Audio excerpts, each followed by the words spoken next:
Hello everyone, তোমাদের সাথে আমি আরেকটি রান্নার ভিডিও নিয়ে চলে এসেছি। তো তোমরা দেখতেই পাচ্ছ এখানে আছে পমফ্রেট মাছ। আমি ভালো করে ধুয়ে নুন হলুদ মাখিয়ে নিয়েছি। একটু ছোটো সাইজেরই পমফ্রেটগুলো। তো এখানে আমি মশলা করে নিয়েছি। এখানে কড়াইতে আমি সাদা তেল দিয়েই করব মাছটা, যেহেতু পোস্ত দিয়ে করব। তো পোস্তর মধ্যে আমি একটু কালো সর্ষে আর কাঁচা লঙ্কা দিয়ে মশলাটা করে নিয়েছি। তো এর মধ্যে আমি একটু কালো জিরে দিয়ে দিচ্ছি ফোড়নে। তো তোমরা কে কী দাও ফোড়নে আমাকে একটু জানিও, হ্যাঁ। তারপরে এখানে আমি মশলাটাকে ছেড়ে দিচ্ছি। আর জানো তো, পোস্তটা না ভালো পড়েনি।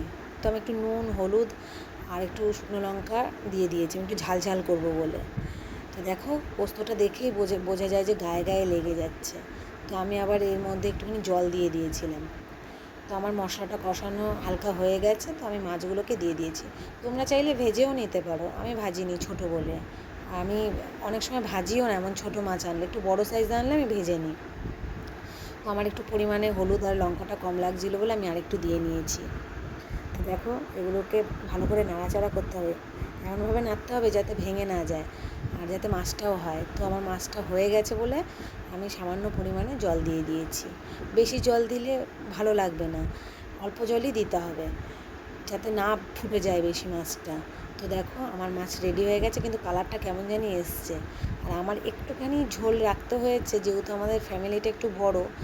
তো দেখো, চলো, তোমরা চাইলে একটু শুকিয়েও নিতে পারো, মানে মাখা মাখা করতে পারো গায়ে গায়ে। তো কেমন লাগলো জানিও, একটা লাইক কমেন্ট করে যাও। চলো, টাটা।